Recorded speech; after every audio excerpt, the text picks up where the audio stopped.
Are we live? I think we're live. Welcome, everybody. How you doing? Hashtag zero countdown. Hashtag zero intro video.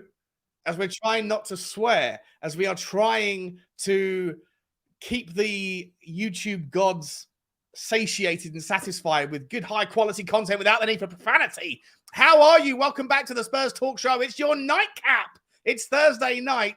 Some of you, if you're in the UK, have nothing better to do like this man. Some of you are just stumbling in through the pub because you went out early after work and you peaked too soon and you come back in and you probably like got a pizza through your mouth. Something's going down. Others of you are just thinking about going to bed pretty soon. I thought, I'll just dial in and see what Sean Butler's up to. Well, we've got a little bit of a chit chat to do. I haven't been live streaming for a while. I hope you guys are all happy and healthy, doing the things you love with the people that you love doing them with. Smash that like button on the video like you always do. Hit the subscribe if you haven't already. Join the now 11,800 Tottenham fans that have come before. I might be doing some sort of giveaway. You never know. No, I doubt it tonight, but I've been seeing a lot of other channels been doing this thing recently, giving away giveaways and things. Maybe I've got to dial in with that one. How's everybody doing? Let me get straight into it. We got some doorbell action. There are people that are clamoring home from the pubs themselves, and they're kind of trying to come into the stream. Who could it be? Ladies and gentlemen, please welcome to the show. You know him as Australia's latest Tottenham manager's best looky-likey. This guy's got a career waiting for him as a doppelganger around all of the Tottenham night spots. Welcome to the show, please. Ranj Postecoglou. How you doing, Ranji? I'm good, mate. I got the doorbell. I feel privileged that you're now Lord Sean 11.8K hashtag all one word, and we've gone back to the roots. We've got the doorbell, no intro. This is like, it's made my night. We're going to be in the next hour. We're going to be bringing back, because I forgot all about these videos. I've got things like this. Reflex. I got things like that I can drag in. I got games like this. Who remembers this from pre-3K levels?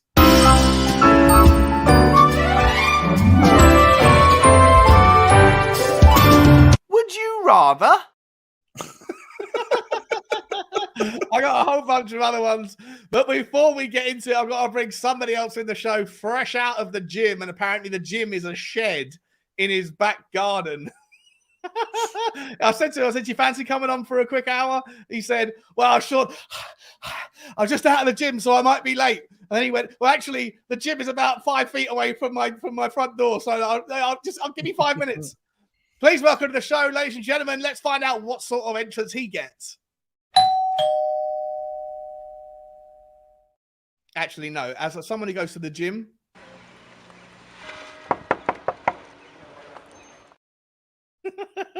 actually, a gym goer is someone who barges the door down. Welcome to the show.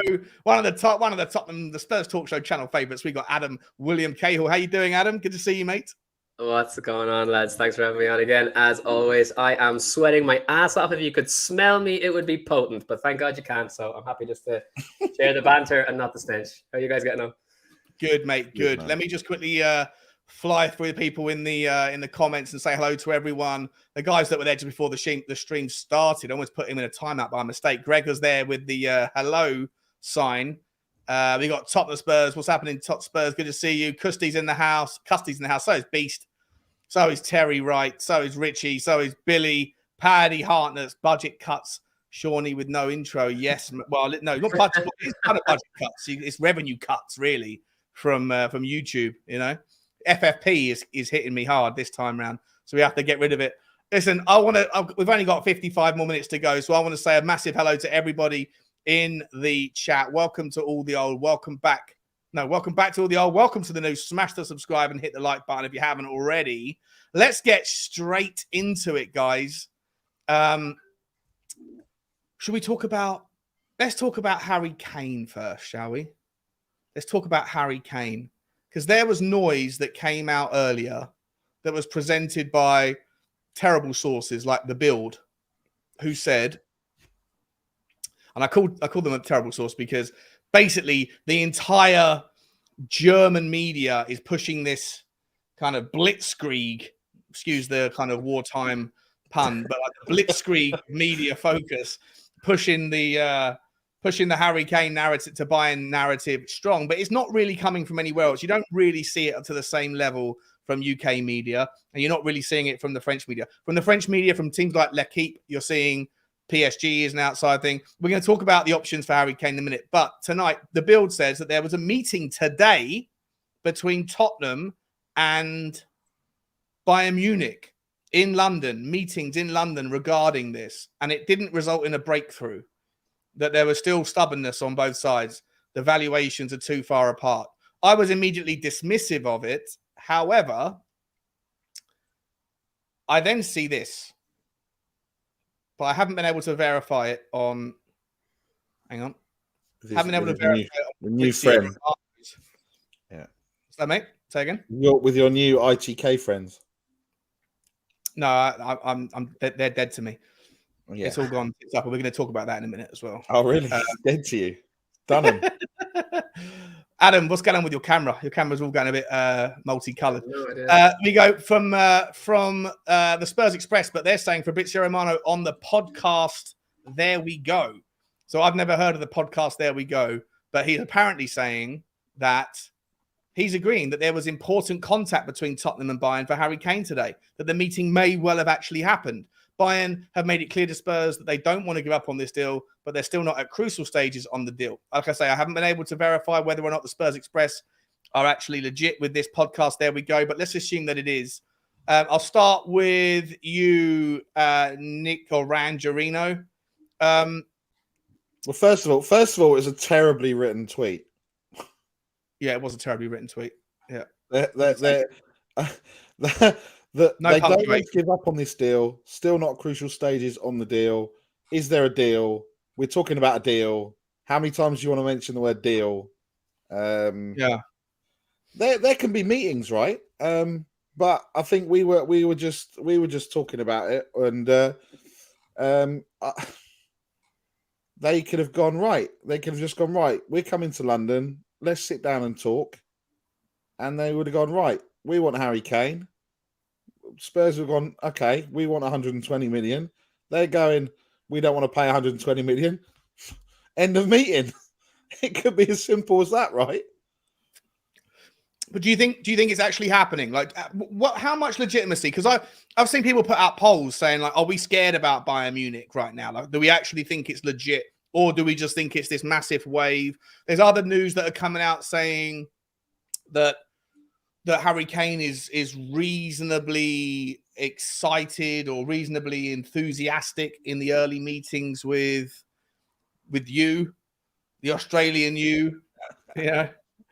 Yeah, look, I think there was. Yeah, where are we at? Where are we at? You know, there was obviously that video where he asked Alfie Devine, you know, is the manager any good? And there was that nodding, you know, whether or not that was what was actually said. You know, the experts would have got onto it.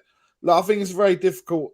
I guess it's a very interesting time in the fact that Harry Kane doesn't want to probably come out and say what he said last time when he did the interview with Gary Neville and wanted to go to City and everything else. He wants to protect himself in that respect. There's probably a bit that he wants to, you know, try and look like he's staying loyal. There's obviously a lot of stuff going on about he's bought a house in Wentworth, which is 20 minutes closer to Cobham than it is to, you know, than it is to Enfield. Yeah, I'll be doing my Bugsy walks around Virginia Water Lake. Yeah. I'll call the local security and I'll tell them to let me through you out. But look, I think it's a very interesting look. I think it's if it's gonna, he's not. We all know now he's not going to come out and say he wants to go, because that's what I think people's saying there. It's whatever we want him to. He's not going to come out and say I want to leave. I've had enough. Ultimately, he's still a Tottenham Hotspur player under contract. And if the offer comes in that suits Tottenham, whether that's £100 million, £120 million, or whatever that is, then that's when they start to, then that's when they're going to start talking if they're serious. What they've come out with at the moment is they're trying to get him on the cheap, thinking that Daniel Levy and the club are going to blink first. And obviously we know from dealings, not as a criticism, but from, well, in some instances it can be a criticism, but in some reason he's trying to get the best out of his asset ultimately. And he's not, it's laughable what you've seen. So look, I just think. Do you think he's so? We're establishing that the Bayern Munich. I think we can all agree that the Bayern Munich interest is real, right? Like, that's definitely happening, right? But do you think that if you were a betting man, where are you at right now? Does Harry Kane stay and sign? Does he stay and not sign? Does he leave for the right price, for a good price soon? That gives us enough time to find replacements, or does this get drawn out all the way till Berbatov style, like penultimate day of the window nonsense, and then we get nobody?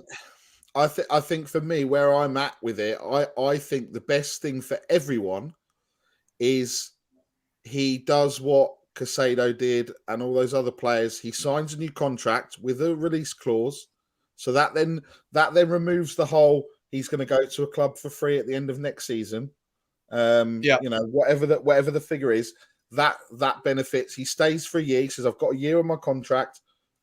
Signs that new contract. We all know for 400 grand. 400 grand a week, right? 400 grand a week has let's say an 80 million pound release clause or what have you, because ultimately we were probably, if he was going to stay and leave for free in the summer, we'd lose him for free. So there's that nominal fee. So the club gets that. That's then, it's kind of put to bed probably until January and then probably until the next whatever.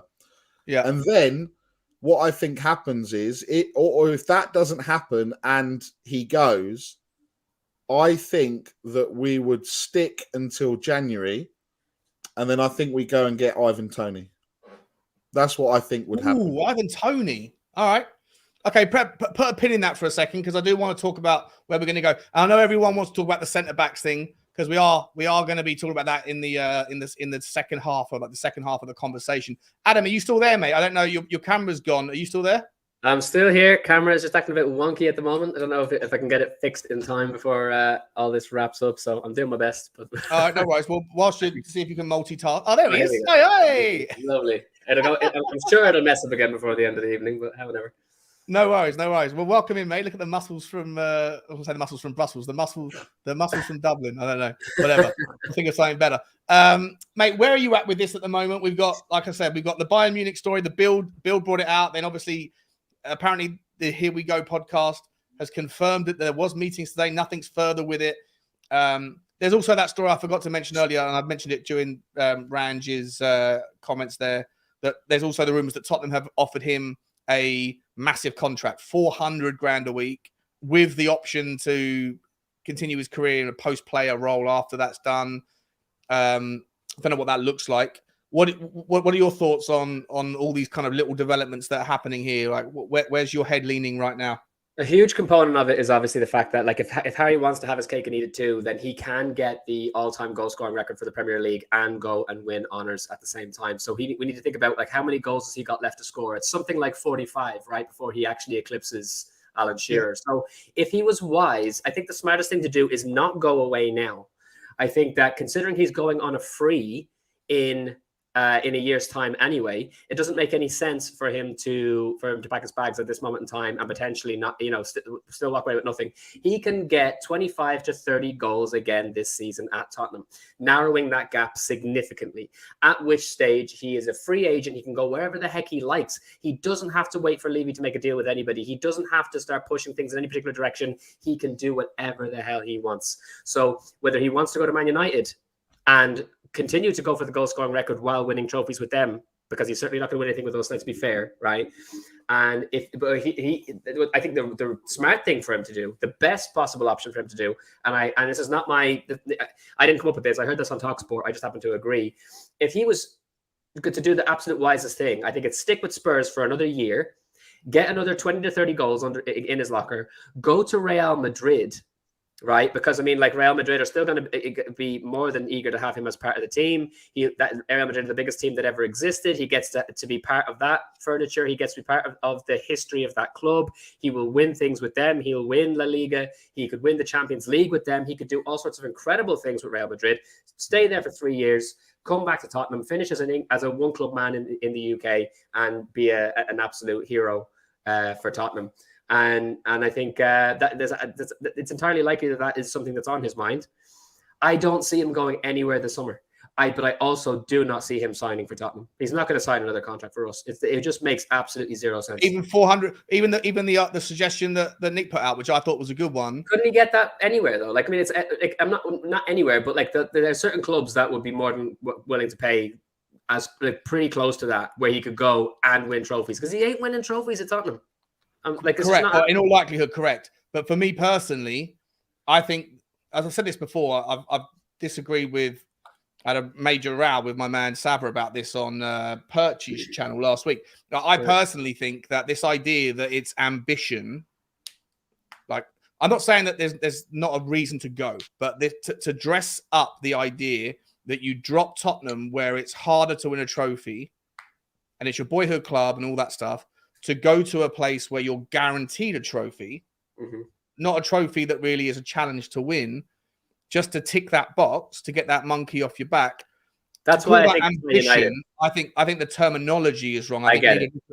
I think that's why it's Man United, though. I think that's why Man United is the one that he's going to. It breaks my heart to say it. That's why I'm hoping that he'll go the Real Madrid route because of the prestige of being at that club. But I think it's Man United, because let's be fair, you cannot insult the man if he goes to United and wins honours, if he wins the Premier League, because they're not guaranteed to win without him.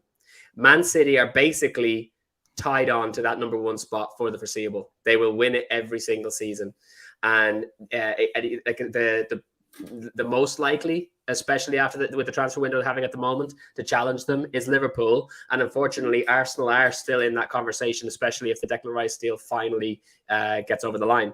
But you know, Man United are not in that conversation at the moment. And so if Kane went to Man United and he is the very reason they go and win their next Premier League, then he has lived up to a challenge, as well as winning honours, as well as staying in the UK and continuing to put goals away in the Premier League. So that is almost certainly what is going to happen. And he gets to do absolutely everything. He gets the honours, he gets the Premier League goal scoring record, and he gets to say, I made this team better. They wouldn't have won without me. Yeah, okay. But is there not an argument to say, sign the contract, get paid your 400 grand a week, but slip in a release clause, just so that you give everyone a little bit of peace of mind, and the release clause is low enough that, I think Nick, you made a really good point. If the release clause is 150, then there's no benefit in doing that. But if the release clause is 90 million, but you put another 3 years on the contract, for example, then you at least are guaranteed. Because imagine if he doesn't do that, there is a little bit of risk, right? We know the guy's got bad ankles. If he doesn't sign a contract and then someone like Romero goes through him in training, right, in a rash moment, and like destroys his ankle in February, like, this is the risk that people that run their contracts down face, right? They don't get that kind of that massive next contract. So, like, there's a protection. I don't think he's worried about his ankles. 3 years, right? I don't think he's worried about his ankles. First of all, the guy played every single game for Tottenham last season and didn't have a single injury. I think that he like, the guy is really intelligent as far as taking care of his body is concerned. He's put money into having specialists come in and really look after him outside of. No, but you can't. But it's an insurance policy, is what I'm saying. It's like, obviously it's not a day-to-day worry, but. Like, man, you don't know what's going to happen. You could get in a car accident on the way home from football because the drunk driver. If he really cared about the money, what he's going to do is he's going to do the same thing as everybody else, and in 4 years' time, he's going to go play in Saudi Arabia. Like, he doesn't have to think about money at this moment in time. He's thinking about what is his legacy going to be. I don't think cash it comes into it. I really don't. He's already on mad money compared to most people in the Premier League, apart from what. Kevin De Bruyne. And again, at some point, if money was really all that matters, he'll do a Jordan Henderson and off he pops. You know what I mean? Like, there's no. Yeah, I'm not saying money's all that matters, but money is a factor. I'm just saying, like, so your stance right now, and I'm not gonna. There's no point in arguing about it because I think it's a reasonable one. Your stance is that Harry Kane one more year and leaves on a free. You think he leaves on a free next summer? Yep. Absolutely. I think that's I like on that basis, then is it not, if you believe that, if you were Daniel Levy, would you accept 80 million euros right now? 80, no. I'd say like I think you could, like at the moment it's 80 plus 5 and add-ons, right? So at that stage, I which think is 68 million quid, which is what you get from qualifying for the Champions League anyway. And Yeah. Harry Kane's goals next season alongside Maddison and all that other kind of jazz that we've spoken about ad nauseum, if you fix the centre-back issue, which we are going to come on to in a few minutes, that 30 goals is the difference between finishing 5th or higher and 6th or lower. So 80 million euros for me is not the Goldilocks zone. 90 million euros, 100 million euros is where the dance floor is. That's what I'm thinking. If you're getting over 100 million, at the moment the price seems to be 120 is what's being touted about. If it's 120, I say sell him for sure, because like there's no point holding on to him when he's going to leave next year. At this point in time, what I would do is I'd go buy Vlahovic, because he's the one that will come in and do, like, the only reason he's not playing well for Juventus is because they're not playing him to his strengths. If he was playing in the Post-Kane system, he would absolutely be playing to his strengths. I wouldn't feel like you cannot replace Harry Kane. You really can't. But with the Harry Kane money, if we had 120 million, and then nice segue. Let me press pause on. Let me just use that as the segue, because I can clip this up and try and grab a few more views on this in a few days' time. With 120, I've been learning. I've been sitting back and watching people how they segment their clips up. With the Harry Kane, if the Harry Kane money comes in at 120 million, what does Tottenham? Where do we go with it? Who do you see as achievable, as somewhat closing the gap in the goal deficit, and also that someone who would come in and appease or satiate the fans? If we assume that we're already getting Tapsoba and Van der Ven, is there a possibility that we can kind of say that's kind of like that's separate money? Okay, let's say that happens anyway. So we've got 2 brand new centre backs coming in who are top drawer with Romero. So we'll say that pocket of the pitch is tidy at the moment. If we sell Harry Kane, get 120 million, Dusan Vlahovic, probably 60 million, right? Would you say 60 million for Dusan Vlahovic? Thereabouts. The rumors are that 65 million euros. I think Juventus have, or at least the rumors are intimated that they are willing. Let's say Levy gets them down to 60, right? Levy gets them down to 60 for Dusan Vlahovic. So you've got another 60 million left. You could probably, the way things are standing at the moment, get Sabitzer for about 20 million, I would say, at the moment, because he's not wanted. And then Amrabat for 40. You have an entirely new midfield, which I do actually think we need. I would be all right with Bentancur, Basuma, Maddison as our main 3, but Basuma's Bentancur is not even fit at the moment. I would love to see Sabitzer come in. I really think that he would be incredible in the box to box. So if with Maddison already in, Sabitzer and Bentancur rotating in the number 8, and then in the number 6, Amrabat and Basuma rotating, that's an incredible, then you're starting to look at a team that has a first team on the bench. Do you know what I mean? Then it's I really think we're properly cooking then. So I would sell Kane. It's a team that has depth. I don't know if you. I think that if you go and press Juve for Vlahovic now, you might. I don't think you'll necessarily get him. I think maybe 65, 70, whatever. But if you sell Kane for 120, I think his price to Tottenham goes up as a consequence of the knowledge of the value. But we do still have Richarlison, so not necessarily. Like, we still have Richarlison. Sonny can play down through the middle. We can play, and we have Solomon out on the right. You know what I mean? So it's not as though we're screwed in the front line just because Harry Kane's gone. We've got because of Richarlison. Richarlison, I'm telling you now, Richarlison's going to be awesome under Postecoglou because he'll be played the way that he's supposed to be played. He's been playing, in playing for a really... I think he'll be better. I'd be careful with the awesome thing. That'll be clipped up. I think he'll be better than he was, but I don't think let me tell you something. He is better than Kyogo. So that if Kyogo can be amazing under Postecoglou for Celtic, Richarlison has absolutely no business not being elite under Postecoglou. I'm telling you that now. He has no business. He is better than Kyogo. So... yeah, there's levels, though. I think Richarlison would tear up the Scottish Premier League as well. Yeah, he would, more than Kyogo would. But so I'm saying, Richarlison playing in the Postecoglou system with a much, much better team, with Maddison setting him up, with Kulusevski setting him up from the right, with Sonny setting him up from the left. Like it's gonna. So in a world where Richarlison hits the ground running as the number 9, Harry Kane's gone, but we don't necessarily go and find someone who's better than Richarlison. How many goals do you think Richarlison scores in a fully fit full season under Postecoglou?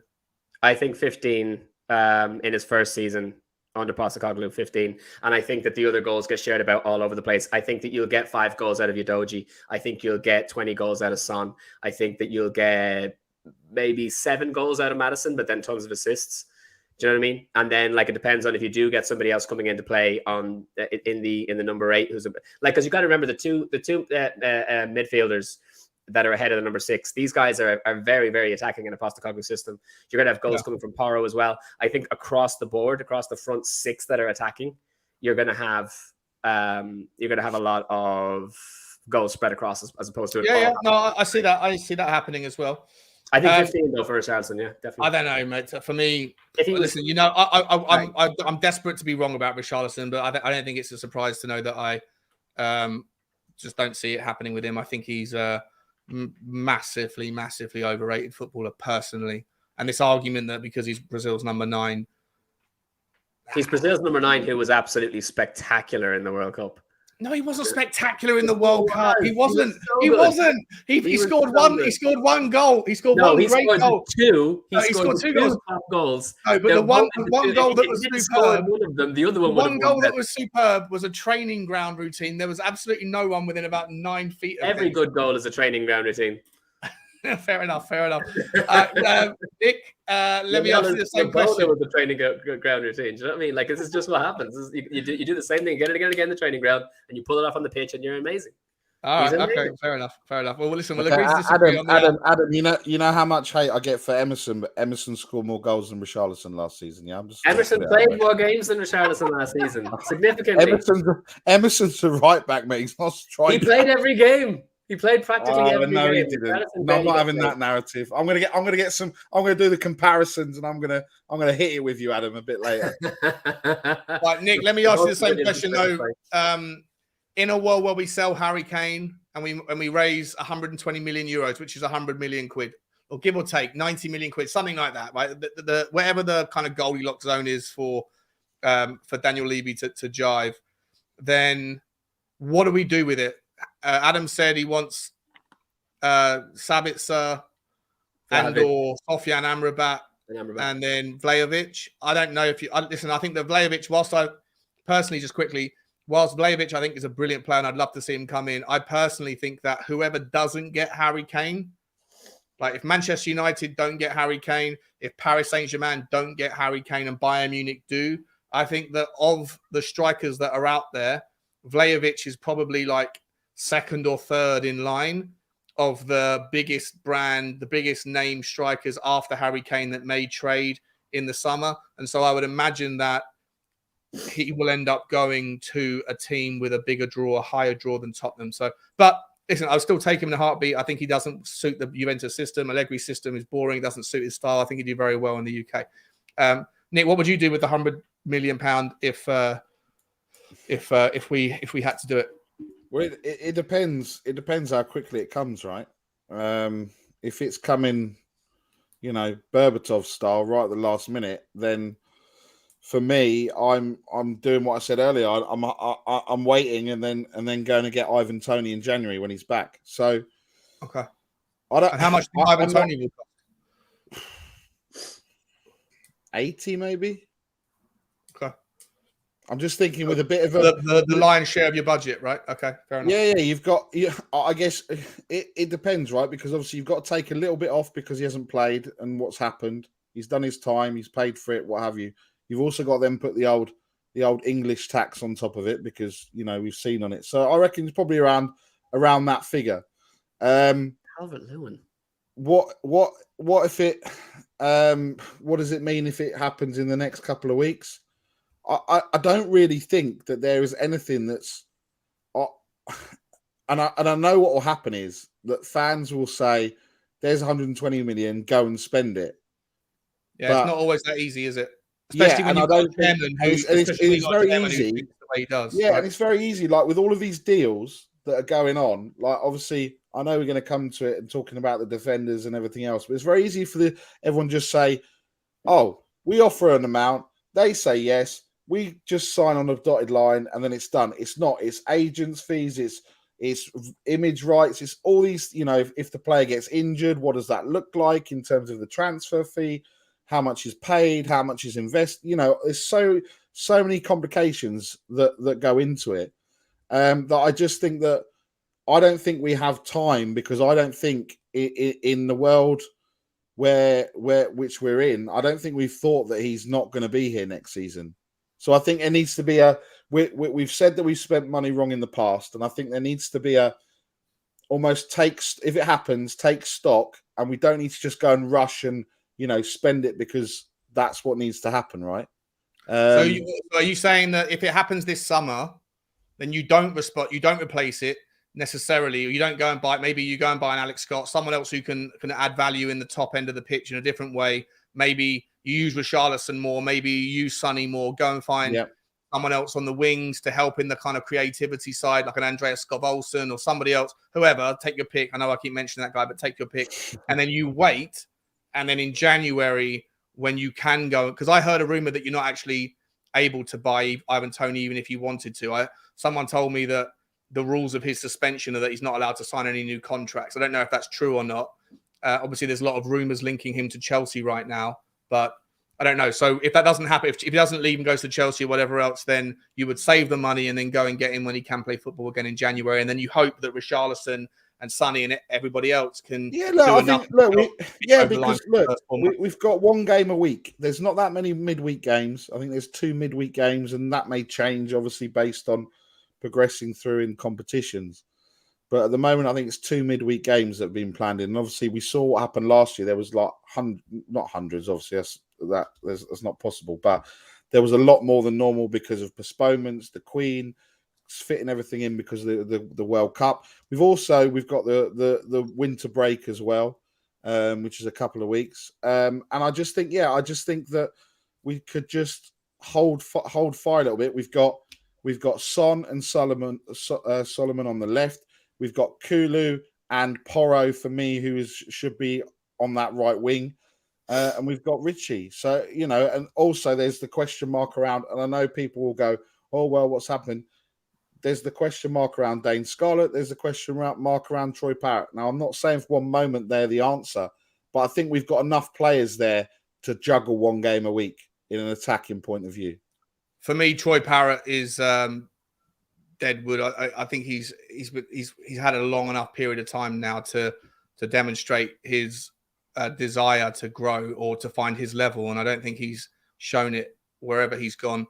Apologies to anyone who's Irish who has a lot of faith in him. Dane Scarlett, I think, is still too early to tell, and I hope he does. Hope he progresses. He did well at Portsmouth for the first few weeks or months, but then he kind of fizzled out. So those two for me aren't ready for Premiership level. They haven't done it at their own levels at the lower down leagues.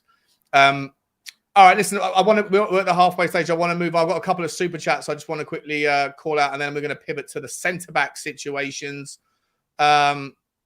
Sean Patterson, big up Sean. I love saying big up Sean. Rub my own ego. From Australia. Yeah, give me a little pat on the back. Evening, gents. Keep up the great work, Sean. Appreciate that, mate. Buy yourself a frothy and Miss Malone a treat.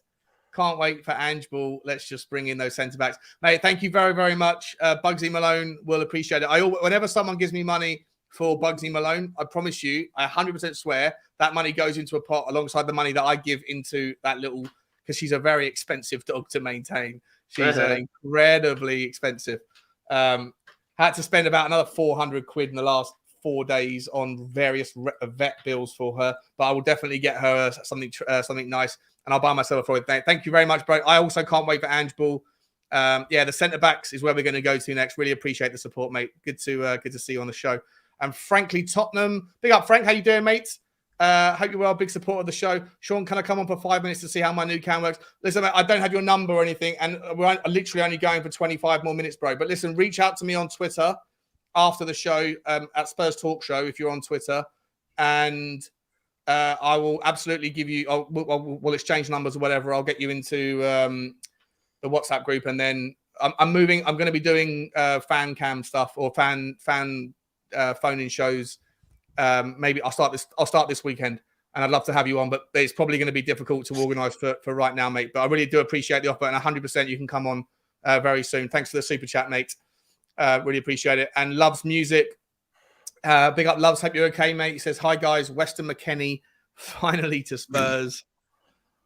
No, thank you. No, thank you. There's a lot of Tottenham fans with the American persuasion who were waxing lyrical about Weston McKennie all of last year and thought that he was going to tear it up when he went to Leeds. And he was largely one of the biggest disappointments of the season. I was hoping to see a really good version of him. Doesn't mean he's not a good player. He's a very good player, and that Leeds had their struggles, but wasn't impressed with him at all.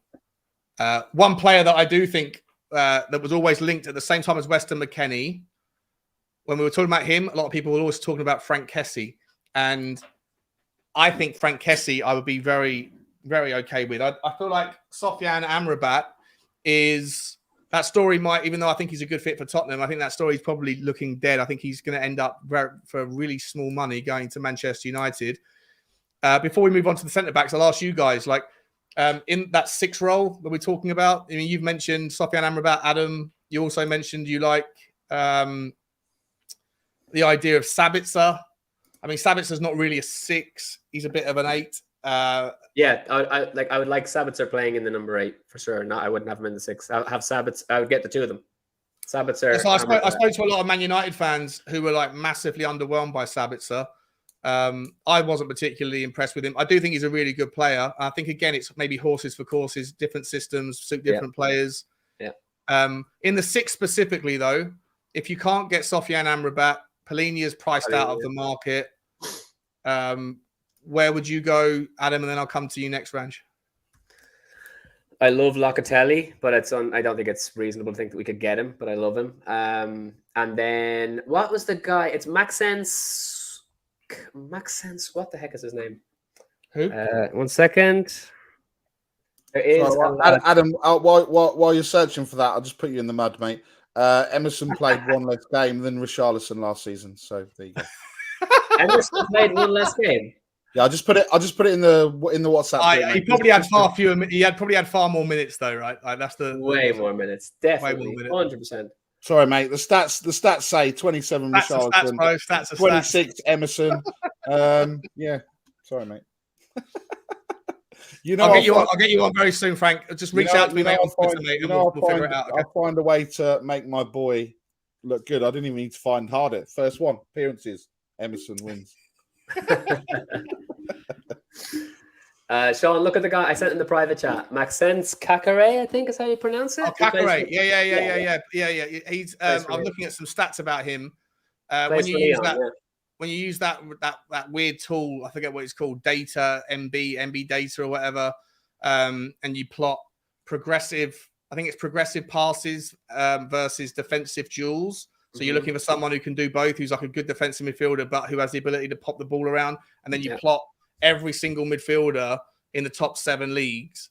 He is one of the few that pop up in the top right, which basically means, one of the best at both, right? So but listen, those sort of graph charts, scatter graphs, whatever they're called, look, they're misleading in isolation because that's just looking at 2 very broad topics, very broad assets. It's still important, but there's so much more, obviously. And you got to have the eye test as well, though, and if they're watching him. And play, also, you just if you're looking at two statistics, there's probably 12, 15 important statistics that I think you need to. This is why Y-Scout tool for me is the best, because you can dial up the things and just filter them out and then dial it back to a level, bring them back. Did you do that with him?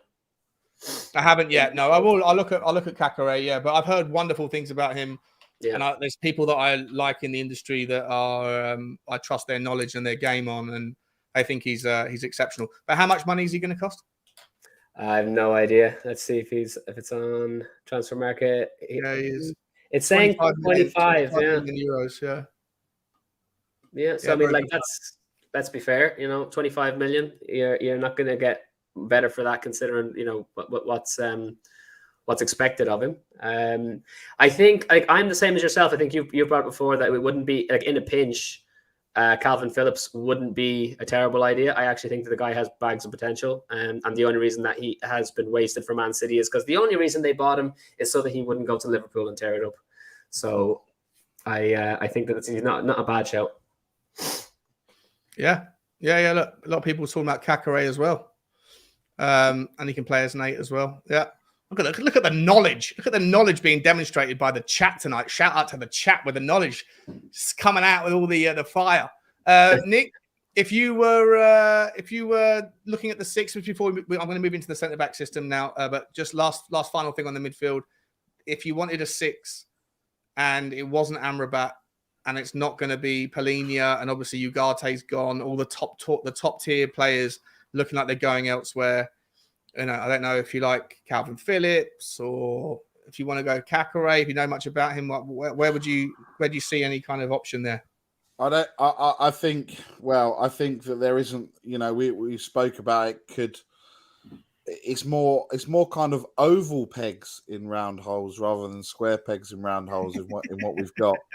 Maybe people, I know people were talking about if we went and got Van der Ven and Tapsoba and Longley probably, then people were talking about would Romero fit into that role as a 6 because he's there anyway doing his headless chicken impression, smashing people. So I don't think that, again, I don't think it's, I think for me Basuma at the moment, but yeah, there isn't anyone that's screaming out. It's a bit like, when you go through stages when there's like 3 or 4 goalkeepers or 3 or 4 6s or 3 or 4 strikers. We're not really at the stage where there's a plethora of options for Tottenham Hotspur or anyone really. Because at the moment, what it seems is anyone that's any good apart from Henderson gets linked to Saudi Arabia. So yeah, like Milenkovic-Savic. I mean, what has happened? And Ruben Neves, both of those guys. He set a really bad precedent. I'm really, really worried. Like in the height of the Russia, because Russia were the first country that started will pay excessive amounts of money with oligarch money or whatever to kind of create some new league, new monster league. That fizzled out. Then China did it for a couple of years, but then President Xi changed their approach to sports and wanted to keep it more internal. So that fizzled out.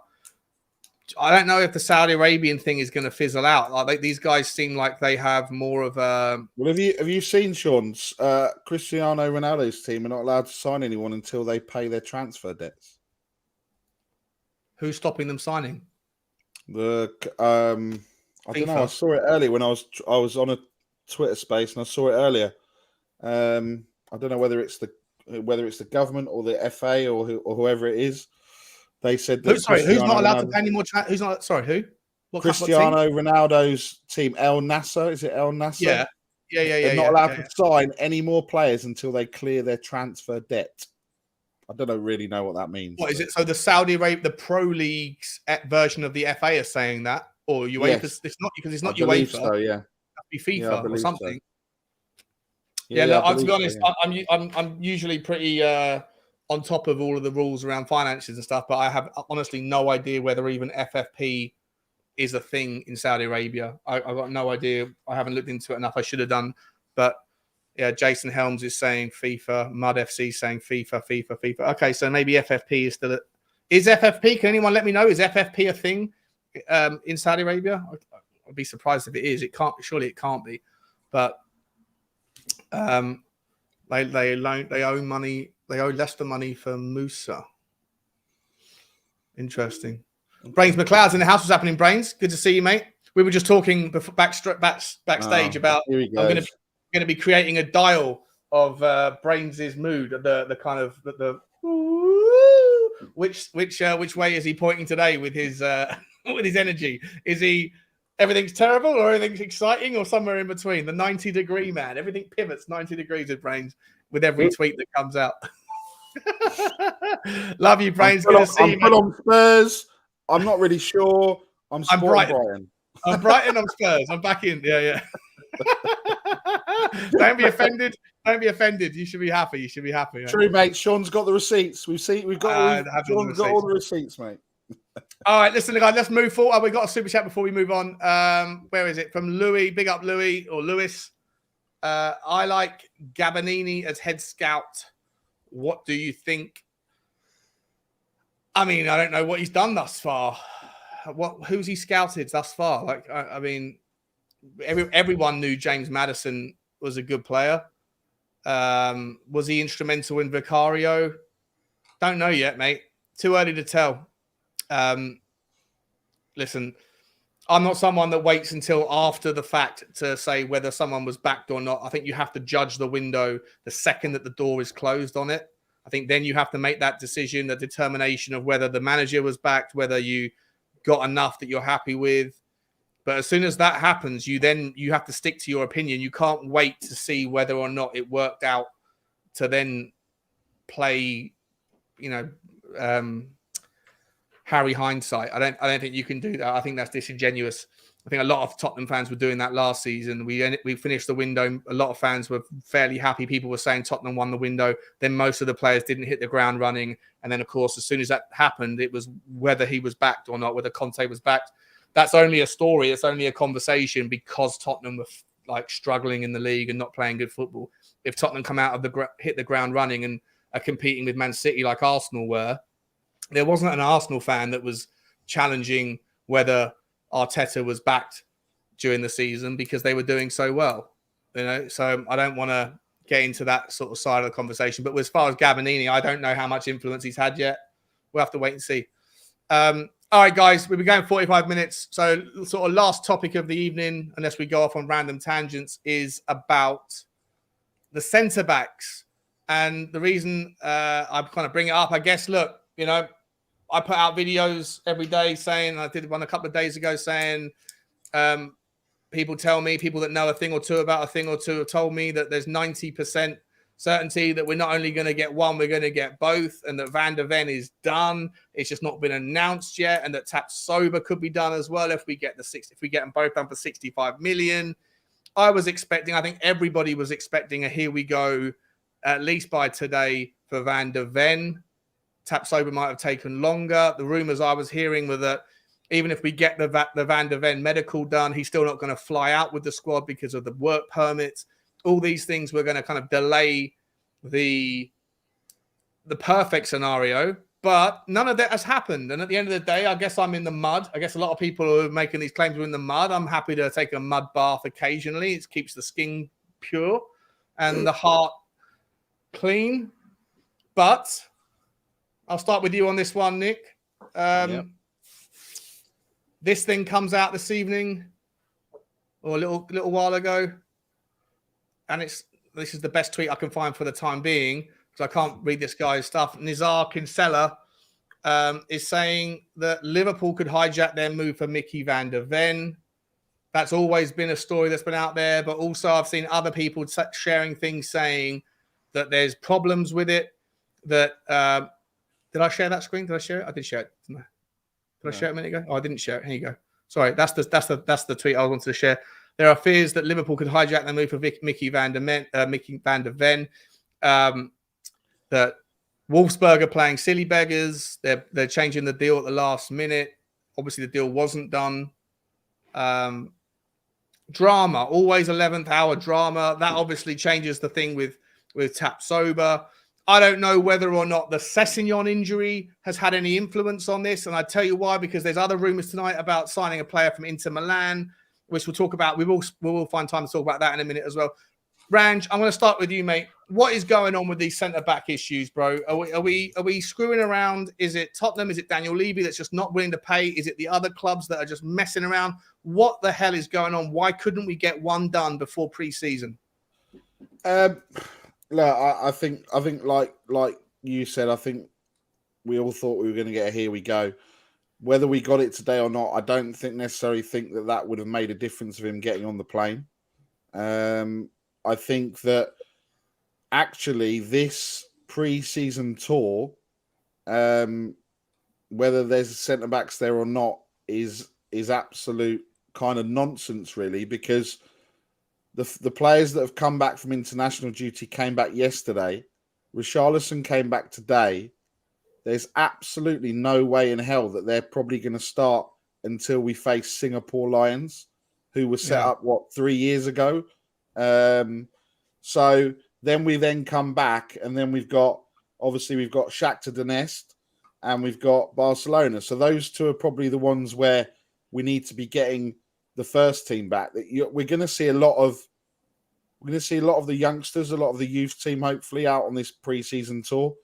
We'll see. Obviously, there'll be part of people going, but I don't think we need to lose our minds over they're not on the plane. They're not going to this pre-season tour, because I don't think that actually the pre-season tour makes a difference. We could have gone, to a Germany, to Austria, to play far better teams that would, in a maybe you sort of middle of next week.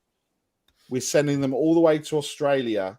All right, they're going to fly first class, but to go all the way to Australia, to Singapore, to then come back again, and it's all to do with, the sponsorship and everything else. And I get it, but I kind of think that we're losing our minds unnecessarily over the whole why we haven't signed someone before they get on the plane, because I don't think he would have started or potentially not even played at all. So it's kind of irrelevant. If we get him in, I'd be disappointed if by Monday we haven't had a here we go, because obviously there are going to be people that are going to stay behind.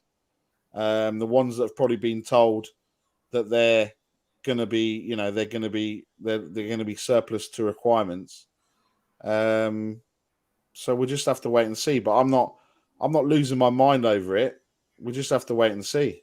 I think Van der Ven's done.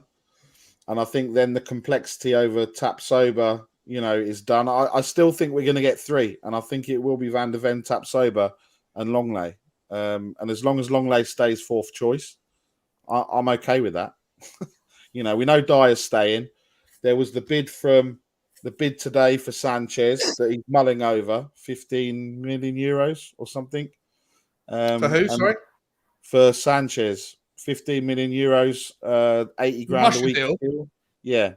So, I don't understand that. Explain this to me, right? How is it that Manor Solomon can leave Shakhtar Donetsk on a free transfer claiming Annex 7 of the FIFA rules regarding foreign players playing for clubs in countries that are at war, but that Davinson Sanchez would sign for Spartak Moscow for 15 million? Surely he could sign and then choose to take the exact same thing the second that a bomb is dropped in Russia, or the second that someone is killed in Russia as a consequence of the war. I don't know if the countries at war thing stems to only the country that's getting invaded, or whether the country that is doing the invading, or what, not to get into politics, I don't want to get into politics, but the country that's doing it, I don't think that there's been any kind of war issues on the ground in Russia. So does that mean that Annex 7 is irrelevant? I don't fully understand it. Do you know, Nick?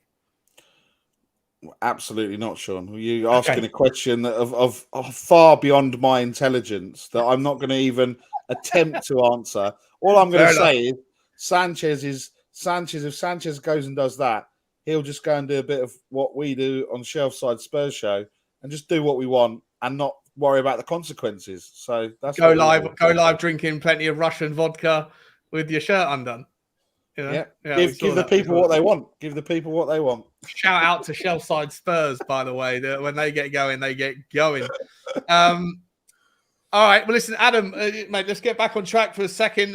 What Van der Ven, like, is it happening? Is it a smoke screen? Listen, like I say, the person that told me, fully trust him. I also believe that there's something going on, maybe with a dilution of the company, of the club, with that Liberty Media. I think that there's something happening with regards to all that stuff. We can talk about that in a minute. Adam, I'll let you run and rant with it, but before I do, let me just quickly bring another guest into the show. Ladies and gentlemen, who could it be? Who could it be? Where's the thing? Here he is. I bet it's Kiriaka, isn't it? Ladies and gentlemen, please welcome to the show, my man. I love the pieces. You know, it's Dave. How you doing, Dave? Oh, big up, Dave. Dave. I know why Dave's come on. I know why Dave's come on because he wants me to say a sentence. That's why he's come on. You're on mute, Dave. You okay? Still on mute, Dave. You muted, unmuted. There he is. I think. Can you hear me? Yep. Yeah, I can hear you. I log out, log back in. My computer's fucked up.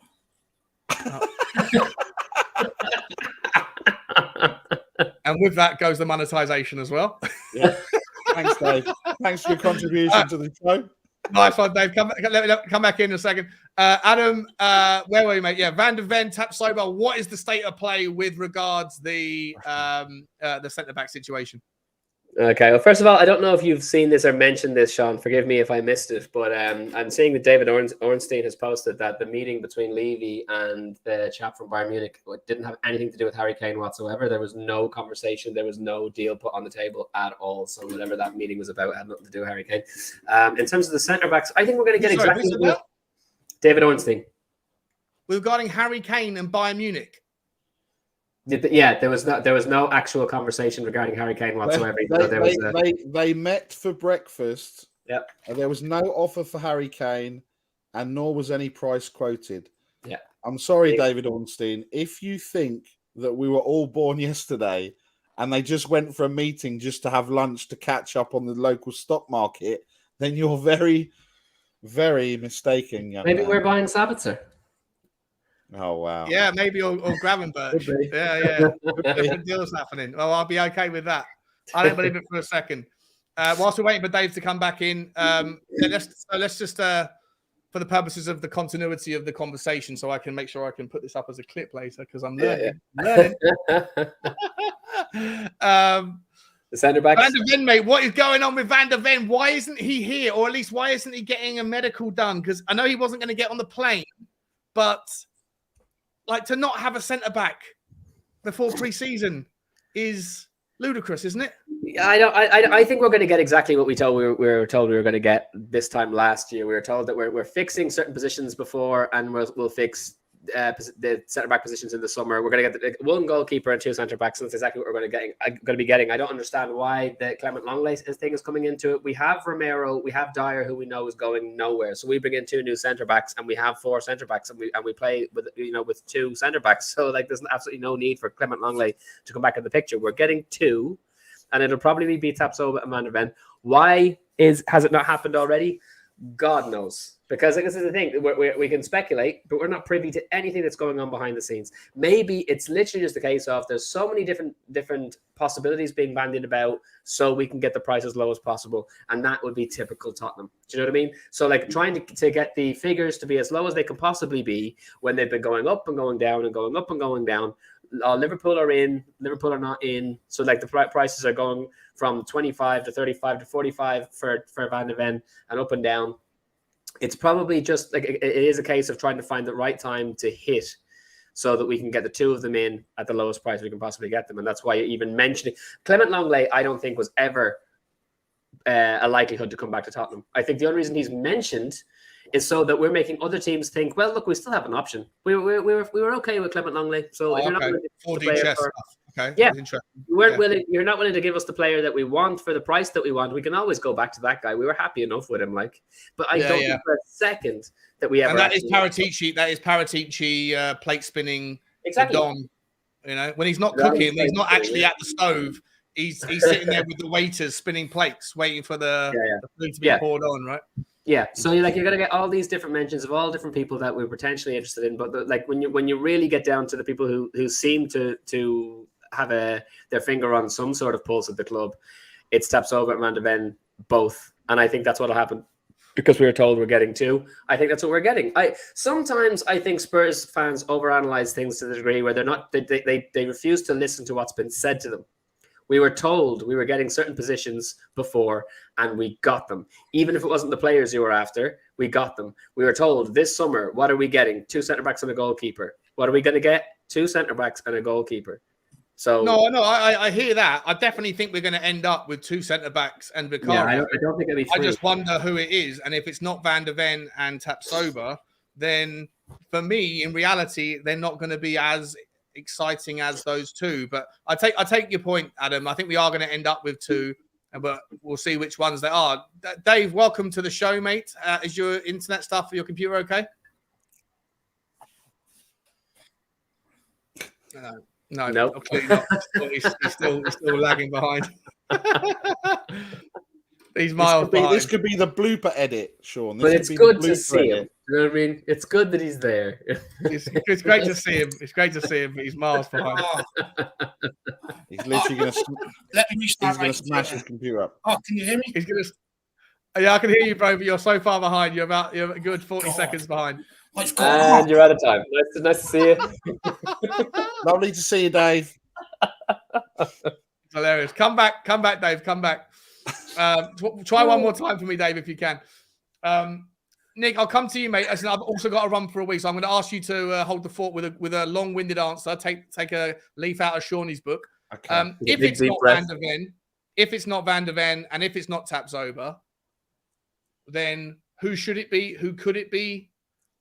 If it's one of them, where do we go with the other one? Do you agree with Adam's point that maybe Longley is just a smokescreen, that he's never really a good fit? I'll let you run with it. I'll be back in literally 20 seconds. Okay, that's a bit of a worry that it's going to be that quick. But anyway, two. I said three. It's not going to be three, dude. Why is it not going to be three? Because Eric Dyer's not going anywhere, and so we don't play with the back three anymore. So it made sense to have for every position before, but we don't play like that. So Eric Dyer is staying, Romero is staying. We only need two centre backs. What if Romero has a cheeky little bid put in of 80 million? Do we sell? I would. I'm going to be honest. I would. Romero is a liability, and Romero doesn't give a toss about Tottenham Hotspur. Because then you could sit there and say 80 million for Romero. Then you've got Van der Ven, Tapsoba included in that. You've still got Roden and Tanganga. They got to kind of find something with it. So yeah, I don't know. Tanganga will probably stay from a quota point of view, and obviously from the youth aspect of coming through the academy. I don't know. I just think this has got a long-winded Van der Ven kind of happening, and then a Clement Longley sprinkle, not the cherry on top. Do you know what I mean? You can just see it happening, and it'll almost be we tried for Tapsoba, we couldn't get it done due to financial. We couldn't get the agreement in place, the structure in place, and everything else. I don't know. I just want, if we're going to get two, and we want to go and make, do the business that we want, I think it has to be Van der Ven and Tapsoba. Yeah, I can't see them not coming in, to be honest. At this stage, it seems too it's too kind of in the stars, if that makes any sense. Like the likelihood of us missing out on both of them is it would be so Spursy, but I just don't see it. Unthinkable. Yeah. Dave, Sean says it's done anyway. It's been done since Monday, but he just didn't say which Monday. Yeah. It's Monday week coming. Dave, are you in the house? Yeah, sorry. I think my computer just takes a while to warm up. But I'm here, buddy. I'm here now. Yeah, I'm all good. I just wanted to join in. I think, look, from the club's point of view, I think it's sort of unforgivable not to have your starting centre back in here that you want in beside Romero, because a centre back, it's a partnership that builds up over time, and they'll need them games pre-season. They'll need all them training sessions pre-season to be able to learn off one another, read each other's game, sort of be in sync. And it takes time to put together. And, by not doing it and having it ready to go for pre-season, it is going to affect us going into the Premier League season, because then you're using them first few games as that sort of as your adaptation period. And for me, when it's your biggest problem, and it was the biggest problem highlighted last season, I think it's absolutely unforgivable not to have that business done. Well, obviously, I think I take Adam's point that none of us have any clue as to what's going on. If you were a betting man, What do you think the hold-up is? Do you think it's Daniel Levy not willing to do it? Do you think it's the threat of Liverpool coming in? There were rumours today that I saw someone put out a tweet that I think carried a little bit of weight behind at least the amount of followers they had, that said that he doesn't want to play. He doesn't want to sign if Tottenham are also signing Tapsoba because he's scared of the minutes he's going to get. You know, what do you think the delay is based on? Is it finance? Is it game time? Is it competition for his signing? Yeah, what's going on? I don't know, to be honest with you. I wish I did know, Sean. At the end of the day, we all have sort of only go off what's out there in the media. Look, I think it could be a number of things. Like the game time, if I was Tottenham, I'd say to him, look, you have left back there as well that you can also play. So I wouldn't be worrying about sort of game time and stuff like that. Liverpool, I'm not so sure they're interested in this guy. Liverpool are usually sort of swift with their business. If they wanted this guy, I think they'd probably have it done by now, if you want me to be brutally honest. I'm not sure what the hold-up is, but regardless, it's going to have a knock-on effect. I do think Spurs will do business in the centre-back area, don't get me wrong, but it should have been done before pre-season so that they could gel. Yeah, no, I agree. It's a massive disappointment that we've flown away, and we'll be playing West Ham on Tuesday, and the likelihood is that you're going to see Eric Dyer and Ben Davies in the starting lineup because Romero's relatively recent back to the first team training. It's not what any of us wanted to see. Dave, let me stay with you for a minute, mate. In a world where we don't get Van der Ven, where Tapsoba for whatever reason doesn't happen, I agree with Adam. I don't know if you do, that when he says that Tottenham said they were going to sign 2 centre-backs and a goalkeeper. Generally speaking, when it's pretty clear of what the plans are, they do happen. They just don't always happen at the level that we want. If it's not Van der Ven or Tapsoba, where do Tottenham turn their attentions? I don't think you could rule out Adebayo at Fulham. I think he's one that's sort of being rumoured. But look, I still think, despite what Adam was saying, I still think Langley is coming in here. I think he's going to be one of your 2. I really do believe that. Yeah. Not a hope. Seriously, that's such a kick in the nuts to us as fans to bring back someone who is so underwhelming and not fit for purpose. We're playing in a really, really high pressing team. It wouldn't make any sense. Why would put it this way? Why would Postecoglou sign off on that? You say that, Adam, but they haven't got the business in yet, knowing that the defenders we have can't play like that. Yeah, but we know the window's not over. They're going to get in. They're going to get 2 centre backs in. But you're suggesting that one that they're definitely going to get in is one that we don't need, will not use, completely and utterly useless, not fit for purpose. I don't think it's going to happen. But we can sit here and say, it's absurd. But the reality is, it's absurd that we're sitting here going into pre-season without the centre back issue addressed, knowing that we've got defenders that can't play that way. What are your thoughts on, obviously our recent transfer history seems to lean towards clubs where Paratici has relationships. We've done a lot of business with Italy. There has been rumours about Gleison Bremer. I personally think he's a fantastic footballer. Yeah. I thought he would have been a fantastic fit into the Conte back 3, the middle of the back 3 to replace Dyer. I think if we'd got him in January or last summer, then I think Tottenham would have had a far better season. I don't think Conte wouldn't be here anymore. I think someone like him instead of someone like Dyer, that we'd have probably 12 more points, 15 more points. We might even be in the Champions League. And I think Conte would still be, moaning. But generally, I think at the top, the club would have been a different position. Do I think he's got a good enough level of experience playing in a high line back 4? My answer is no. Doesn't mean I don't think he can adapt. I think you can make the same argument for a lot of players at Tottenham Hotspur. Even players we're looking forward to seeing next year, Pedro Porro, Bissouma, Udogie, the list goes on of names that are going to be asked to play in areas and styles of football that they haven't done before, yet we're not particularly worried about them, or at least as a fan base, we're not. So I'll ask you, Dave, I'll stay with you for this one before I come back around the house. If Tosin Adebayo is obviously a name we've been mentioned with a lot, Longley we've spoken about, is there the likelihood that we just go back to what we know, which is go back to Italy, lean into Paratici, go to Juventus? They need money. We have recent history with them. Do you see Gleison Bremer maybe coming in and filling the role if Van der Ven and Tapsoba fall over? look, we hold long-term interest in Gleison Bremer. We were interested in him before he went to Juve. It would be a smart piece of business, but you've also got to remember that there was only reports out there the other day that Juve were interested in Romero. So, it'd be interesting to see how broke Juve are. But look, one I wouldn't write off the table yet is Ibanez, the guy from Roma. I don't think he's moved anywhere yet. And it was rumored that his agent was more flouting him around England. So it'd be interesting to see maybe if anything happens along that sort of regards.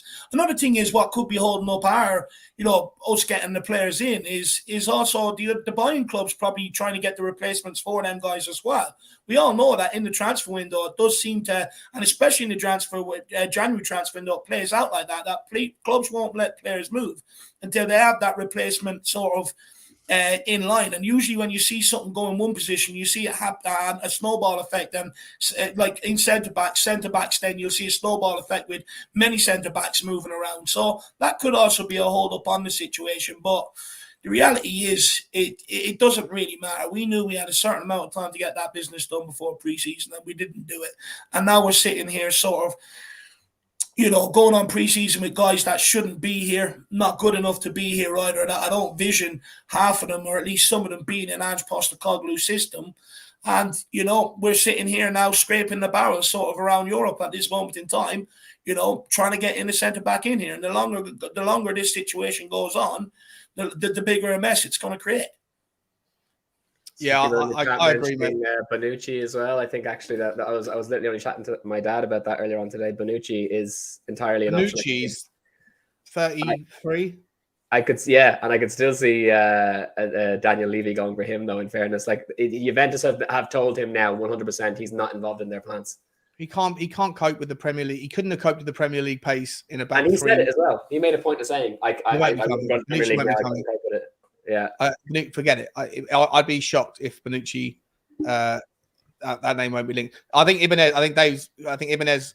Listen, I've got my own concerns about Ibanez. I think if you think that Romero's Romero on the left, he's double rash, right? He's like he's almost like what do you call it? Eczema. If you got a if Romero's rash, then he's eczema. What I would say is let's. I'll just ask you guys. I'll ask you, Nick and Adam, just quickly to round off the centre back stuff. Gleison Bremer, Victor Nelson, Galatasaray. We've had links with him. Turkish media have been talking about him a hell of a lot. For me personally, look, Victor Nelson's he's a good player, but he's the best thing you could say about Victor Nelson is his ability to ping long balls. Right, he's got an incredible track record of just banging long balls, and they go where they're supposed to go.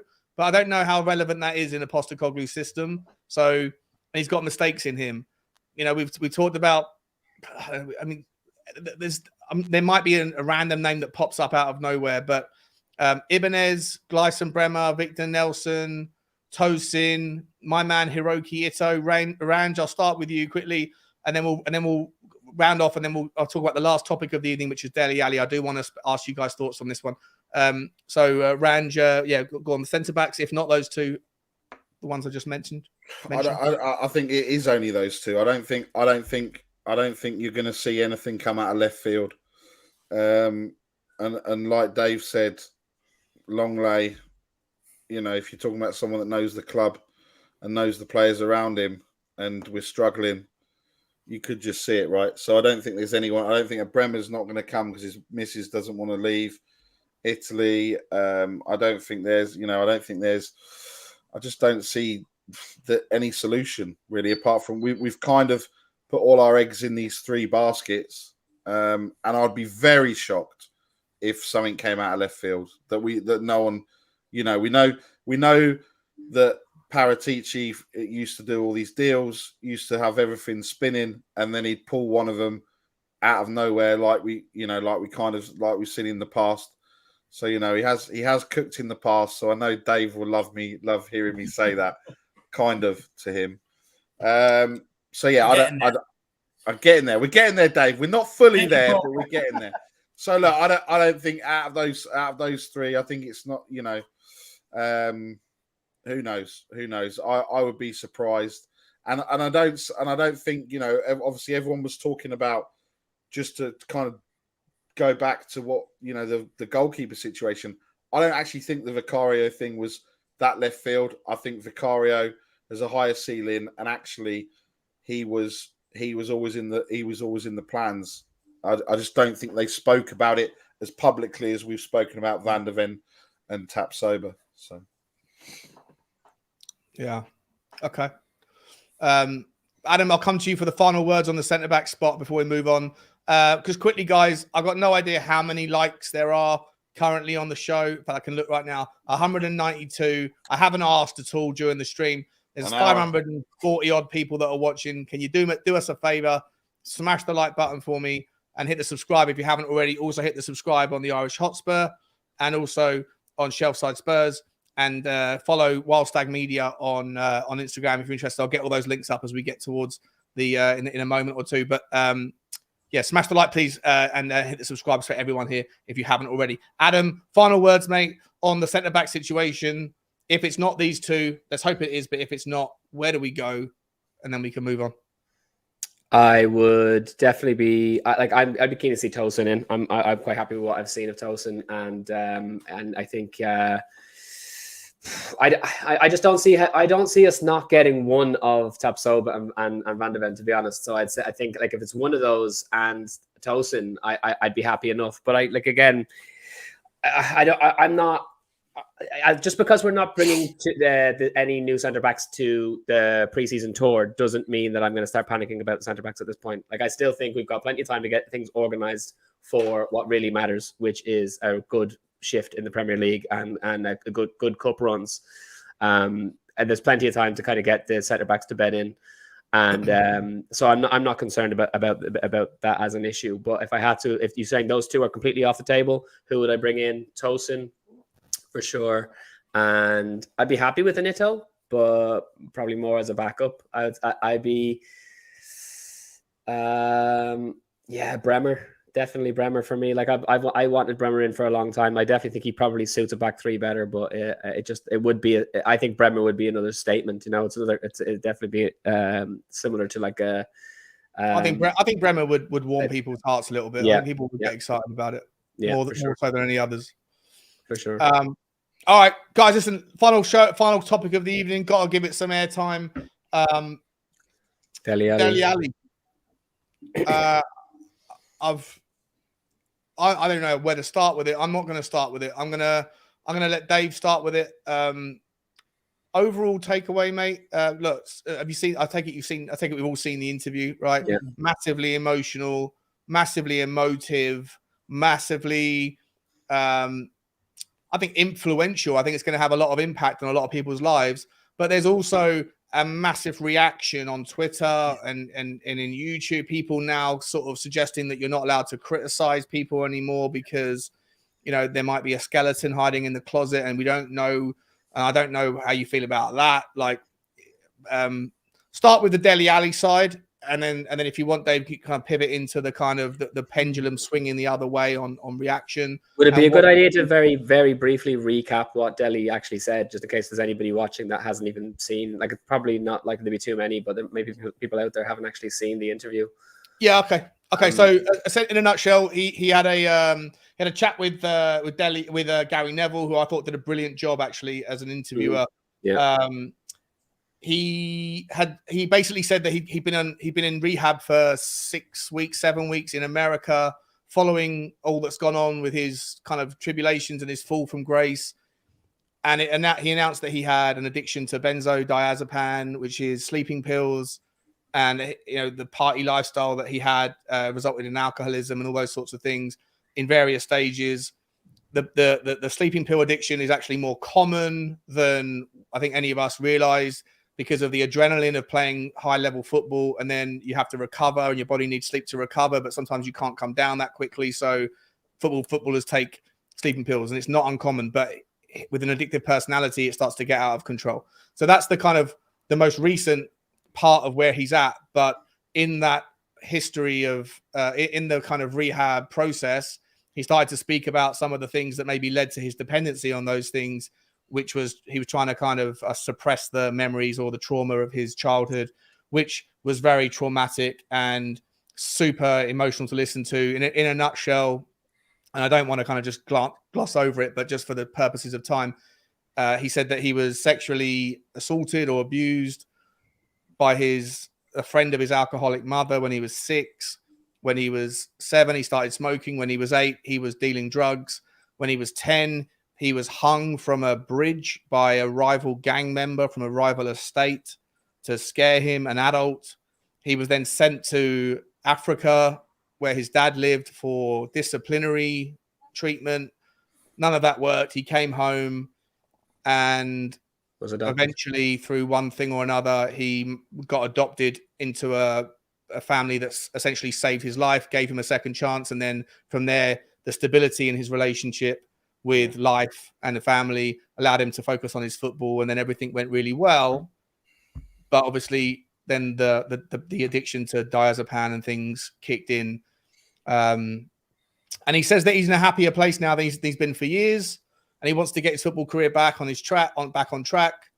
You know, listen, just quickly, like, I'm someone that's experienced and seen firsthand the effects of like having to use substances in order to stay on top of your game in your career.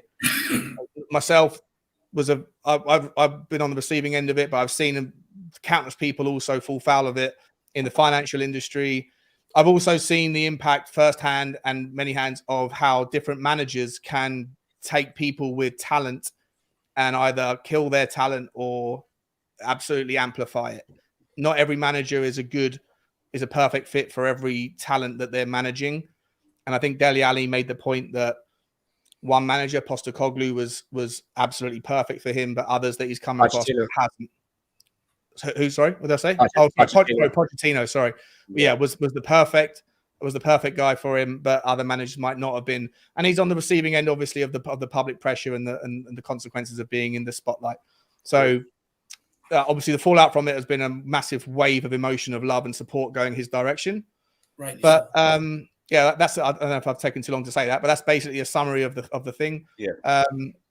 Dave, like, what's your overall thoughts on the on all of it, the fallout?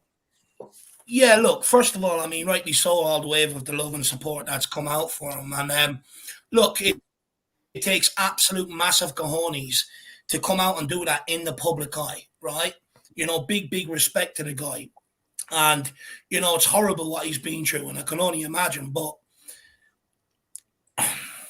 what I will say is there seems to be the message sort of in between it all seems to have got mixed up. You're seeing a large swell of people going, "Oh, you can't criticize any performances anymore, this, that, or the other." You know, like, the reality is, right, you've always got a few mindless idiots who'll go and send these people personal DMs and everything. But on the grand scheme of things, it's not everybody. And, you know, where do you draw the line then? Does that mean Sky Sports can't analyze games, which pulling out people's mistakes because, you know, upsets them, this, that, and the other? And I think the whole message has sort of got mixed up. The message should be that in sports and at elite level, there's a stigma about coming out, you know. And what I feel like is that, you know, if in football, right, there's no what's the word to describe it? There's no transparency. Everyone's hiding behind NDAs. Everyone's hiding behind agents, this, that, and the other. So when things do sort of drip feed through, everyone's left to make their own mind up on things. And that, as fans, that's what everyone sort of naturally does. They all give their opinion on things. And I just think that, what am I trying to say? It's an awkward one. Because, like, you see a lot of people going now, "Oh, you said this about Dele Alli before, you said that about Dele Alli before." But realistically, you know, as fans, we don't know. And the thing is, I think what the overall message is that when you do have these problems, come out, be transparent, let people know what's going on, rather than letting everyone else make up that narrative for you, you know, so that people can have that understanding, this, that, and the other. Because, you know, at the end of the day, none of us know what's going on behind closed doors for these guys. But I do think it's very brave of Dele Alli to sort of come out and do what he done, because it's not easy to do on such a public platform, knowing that millions of people worldwide are going to, you know, he's put his life on blast for everybody, sort of, you know, and to do that is very, very brave. So fair play to him. But, I think I've seen a massive swell towards you can't criticize a performance. You can't criticize. You need criticism in life. Criticism has helped me grow in life, 100%. and that's just the reality of it. If I didn't get criticized at what things that I've done, if I didn't get criticized, playing football, you're never, ever going to get better. You have to be told what you're doing wrong in order to put it right and be a better person. Yeah, I'll just jump in on that one. I think there's a massive difference. There's a line in the sand between abuse and critique, right? And I think that the lesson that we might be able to take away from it, the lesson we might be able to take away from it, if you're on Twitter, is like hold off with the abuse, hold off with the personal attacks, hold off with the nastiness. But you can still have an opinion and hold people accountable for performances and for what they're for the reason why they're getting paid to do the job they're doing. But I'd also extend to this idea that I've seen a massive amount of, like a huge wave of people now that are saying, bring Dele Alli back to Tottenham, and asking questions like, are there buyout clauses? Like we didn't get any money from him in the first place. I don't think if you're 6 weeks clean of benzos and you've been in rehab, you're not over your. And he's still injured. Hey, put the injury to one side for a second. But like, even if he wasn't, just because he's saying that he's in a good place right now, like this idea that he's had all his troubles are behind him is madness. And then people are saying, "I'll bring him home. He'd be brilliant in the Post-Kane system." I don't know. I think it's a massive pendulum swing to this other side of virtue signaling, which is just bonkers to me. I wish him all the best with his recovery. And I'm so sorry to hear what happened to him, but I think that there's also a level of sensibility here. Ranj, what's your take on the whole situation? Yeah, look, I think look, it's incredibly brave. I think if you look at it in terms of, not just coming out and talking about mental health. There's no surprise that there aren't any homosexual footballers that have come out in the Premier League. And I'm sure there are, but there's that stigma attached to it of putting themselves out there. Obviously, we saw the guy from the Scottish League that spoke up, and a few others that have come up.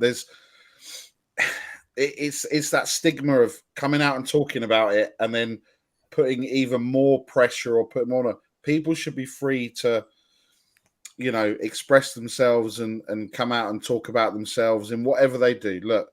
Love is love. It doesn't matter what that means as long as those people are happy and everything else. I think we get too hung up in this kind of society these days to, put a label on it. This person's in this box. This person's in that box. Look, I think we just need to. I think in a world that is, horrible with everything that's going on. People in the public eye, a lot of other things. Look, I don't want to get political. I don't want to go down the route of trying to impose what I think. Mud FC says I think it's a British culture thing. Potentially, you're right there. But look, I think for me, that's a really good point, actually. Honestly, mate, I lived in America, Ranch. Sorry to interrupt. I lived in America, right? And I was in New York, which is like London on steroids. Everyone in that game, everyone who works in the industry I was in, but you could cherry pick any particular kind of high profile industry, and everyone, like, to a degree, without trying to sound like amplify the truth, but like there's a drive, a desire, like go, step over your grandmother for a sale kind of thing. It's like it's raw and it's furious. And I was shocked by how that kind of approach. I thought I was coming from a place where that was that was eccentric here, but over there it's doubled down on. But yet there is a culture in America where they all have, well, not all of them, but most people treat therapy as not a sign of weakness. It's a sign of strength. It's a way to let things off your chest and ground you, to rebalance you, to talk to people that don't have a dog in the fight. They just listen to you and let you get to vent, essentially. In the UK, it's not a thing. People, if you spoke to your next door neighbor and they said, "Oh, I'm in therapy right now," most people will go, "What's wrong with you?" Yeah, something's wrong, because people have a stiff upper lip in the UK, and it shouldn't be that way. That culture definitely needs to change. So absolutely. every single person in the world needs 100%. And just to finish before then Adam gets his point. Sorry. Look, I would say, look, there's so much, like I said, there's so much going on in this world, and actually we can critique performances as long as we don't overstep the mark, right? If you take it back to, the booing in the stadium of certain players, Sanchez, Emerson, that we've seen, I think we need to remember that they are human as well. Yes, they get paid hundreds of thousands of pounds. They're fortunate they're in that position, but with that also comes the extra pressure. Also comes that, Dele said it himself, the extra pressure of being in the limelight. None of us would know how to, and a lot of them are just dropped in it, and Dele was dropped in it at a young age, and for him to overcome everything that happened to then get to there and just to go into the spotlight and to absolutely hit the ground running, it is incredible. And I just think that in a world that we can be anything, I think we just need to be a little bit kinder to one another. Be nice, yeah. Football also needs to do more for a lot of these guys.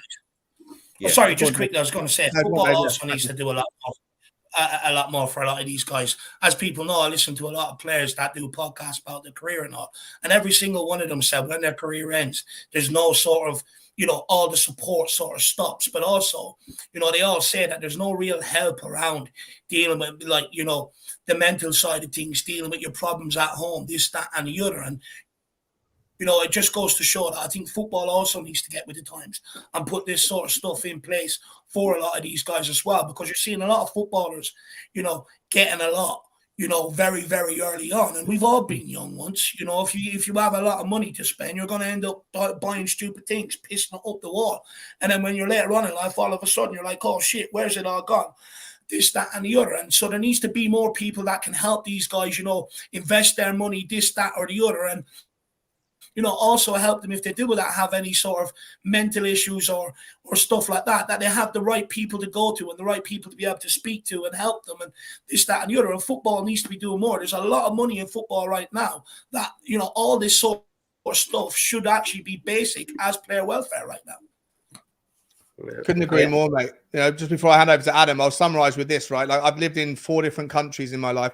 I've also been in situations where I've had in moments lots of money, and I've had in moments after that absolutely no money. And I promise you this, from someone that's experienced different cultures and different levels of financial security, money does not in any way change or break or shape your happiness. It gives you options, but the happiest I've ever been was when I first arrived in Australia, and I had absolutely nothing. I had nobody, but I found some people that sort of like gave me a place to feel home when I didn't know where I was, and I had nothing to go on. I was learning a new career, and the happiest I've ever been is probably when I was the most successful. Sorry, the unhappiest I've ever been in my mental state was when I was the most successful, but the happiest I've ever been in a mental place was when I had absolutely nothing. So money and happiness are not correlated. Yeah. I think that what Dele has done as hopefully I'm going to pray that it actually starts some sort of movement, because it's not a bad thing to start organizations to try and help people with their mental health and what have you. But unfortunately, as a species, fortunately and unfortunately, we're very community based. When things become statistics, when things are just numbers and facts and figures, it doesn't affect us emotionally. What does affect us emotionally is stories. It's the reason that I'm a filmmaker. It's the reason my company's slogan is "We believe in the power of stories." Once someone puts something in a narrative, it is able to affect us an awful lot deeper. And what Dele did was told us his story, and his story was heartfelt, and it was true, and it was personal. And what that has done is it's shown people that it's okay to be honest. And if you're going through something, and if you're struggling in an environment where people are expected to be very, very macho and deal with things by keeping it behind closed doors, he showed people that it's okay and better for you to be able to turn to people and tell them the truth, tell them what you're going through. He had a he's such a difficult childhood that he had to mask with sleeping tablets to numb the pain instead of being able to just let that all out and then overcome the trauma with the truth. And so now he's telling people through his story what you should do. You don't turn to the bottle, you don't turn to pills, you turn to professionals and you turn to your friends and you say, this is what I'm going through. This is what I'm struggling with. And I hope that his story is going to affect people to the degree where we start again. The strangest thing for this coming out for me, right, was that I don't remember, it was a year or 2 years ago. Matty Hayes was talking about this on his channel, right? And he's when Dele was left the club, and he said his heart was broken, and I felt the same. I nearly cried the day Dele Alli. I genuinely, I'm not joking, nearly cried the day Dele Alli left the club, because that he just felt wrong, him not being at Tottenham. And what Matty said was that one of these days we're going to find out, while everyone is giving him stick saying, get out of our club, you're useless, you're lazy, you're a party boy. One of these days, someone is going to turn around and ask Dele to tell us his story, and he will. And anyone who has said anything negative about him in that time will have egg on their face, because there is something going on with that man. So is that the same though, Adam? Is that do we have to have the same levity here for other players, right? Like Tanguy and Ndombele. Yeah. That guy is clearly an unhappy human being. Okay, well, this is where what you're saying about the difference, and I got to wrap up with this guy, sorry, because I got to pick up my wife from work, but the difference between criticism and abuse. It is okay for us to point out where Tanguy is lacking and where certain things he's done is wrong. I don't think there's an excuse necessarily for Tanguy walking off even more slowly than he was initially at against Wickham, I believe it was, Morecambe, sorry, yeah. Against Morecambe, when he, in that particular situation, he did something that was disrespectful to the fans. We can look at that and go, this is what you did, it was wrong. But if it turned out that he's got some sort of history that has turned him into a kind of person who showed the disrespect at that time, we have to accept that human beings are human beings. We're flawed. Every single one of us is flawed. If everything about you that's ever happened to you your entire life, and every thought you ever had, everything you searched on the internet, suddenly was public knowledge. Right, but how do you know? But where do you draw the line, with regards the impact of things that happen when you were younger? I'm not saying... Obviously, abuse, things that happened to him, with his upbringing, are pretty clearly traumatic. But could you make the argument that your parents going through a messy divorce is, because it's more common than sexual abuse, right? Because that happens to 25% of kids. If it happens at the wrong time, if seeing your mum and dad fight all the time when you've otherwise had a happy upbringing, does the impact of that excuse or explain bad behavior and poor decisions and all that stuff when you're a little bit older? Where is the kind of right line for society draw to say, well, I'll forgive you for everything where you've been paid to do a job and you haven't been doing it? It depends on what you've done. If you've committed a crime, then there's no excuse. Your childhood trauma can't erase the fact that you've committed a crime. If you've done something and you've hurt someone, you've assaulted someone, you've done whatever, then the things that have happened to you don't excuse you from doing bad things to other people. But when you're talking about a player falling from grace in terms of his potential on the football pitch, and then suddenly he's just not performing anymore, why does he deserve any kind of abuse whatsoever, when the reason being is that he was struggling with something mentally, didn't know how to handle it, started taking a lot of sleeping pills, wasn't able to perform as well on the pitch. He needed that to cope. So in Dele's particular situation, the guy is just, fair play to him for taking it all in his stride the way that he seems to have, because he does look like he's doing okay. Adam, I know you've got to go in a second. I don't know if Dave and Ranj can stay on for 2 seconds, but if you've got to go, let me level this Luca 14 comment at you. Mm-hmm. Do Tottenham fans need to stop talking about Sol Campbell? What Sol Campbell did, he needs to take responsibility for. What Sol Campbell did was outrageous. If Sol Campbell then turned around and said, I did this because I was going through something and he explains what it was, then depending on what it was, we can either accept that it's a justifiable reason for someone going down a really bad path or not. No. I'm not talking what Phil Campbell did. I'm saying if we're putting the line between criticism and abuse, Tottenham fans have abused this guy for 20 years. But Sol Campbell disrespected Tottenham, and the behavior that we're like, it depends on what you're doing to Sol Campbell. If I saw him in the street, would I slap him in the face? No, that would be outrageous. Would I egg his house? No. Is it appropriate to refer to him as Judas? No, to a certain extent. Is it appropriate to join in songs at the stadium saying we'll all have a party when he dies? That's terrible. Yeah, I think that's absolutely horrendous. Right? I would never do that. I think that's horrendous. I think it's absolutely inappropriate. I think that referring to him as Judas is slightly inappropriate because of as a Christian man, I think that you shouldn't really be comparing anyone to Judas. It was the worst thing that anyone ever did in the entire history of the planet. But at the same time, I understand where that comes from. To refer to him as someone who has done something he betrayed the club, and he should always be remembered as someone who stabbed us in the back. That he needs to carry that with him forever. Should we be singing that we're going to be happy when he's dead? Absolutely not. That's a disgrace. All right. I think we also have to understand. Sorry, Dave, just give me 1 second, because I think, Adam, you got to drop off. Yeah, I got to drop off, lads. But thank you so much for having me on, as always. Thank you, mate. I'll make sure everyone subscribes to @Wildstag Media, and we'll meet when they're on the exit. Appreciate you, buddy. Love you, man. See you soon. Love you all. God bless. Sorry, Dave. Crack on, mate. Yeah, I think we're getting into a very dangerous position here, because we also have to understand that, Dele Alli is sort of an isolated case, or an extreme sort of case, right?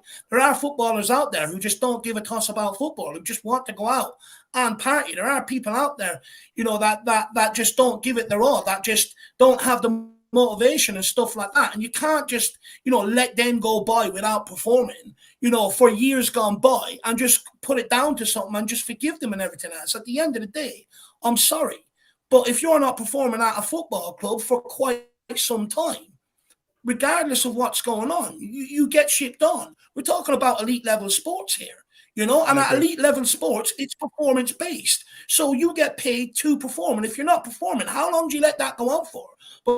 Because then what you're going to enter is players sitting at clubs for 5, 6, 7, 8 years, never ever being shipped on huge wages. For me, yes, you show, of course, empathy, love, and everything else, and best wishes towards Dele Alli. But that is an extreme, isolated case. You don't see them interviews. You don't see people come out and say that all of the time, a lot of the time. So, you got to understand, in football, there are people like Asso Akota, right, at Tottenham. He just didn't like football. But somehow he made his way into the professional game. He's collecting wages, this, that, and the other. There are people who just, not perform at a club to get out. But you can't always excuse that. And you can't lose that. If people don't perform at a football club, they've got to move on. I'm sorry.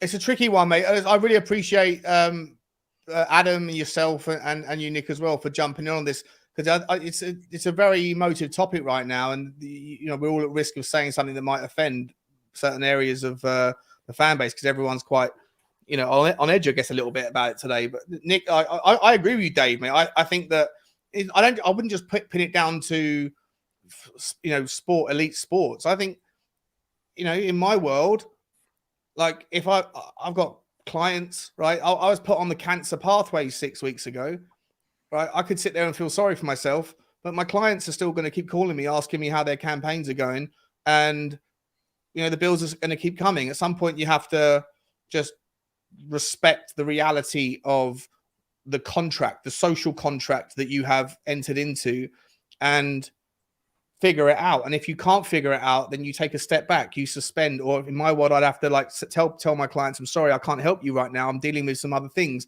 But I think that you have to, there's empathy, there's sympathy, there's reality, and there's life, and the world will keep turning.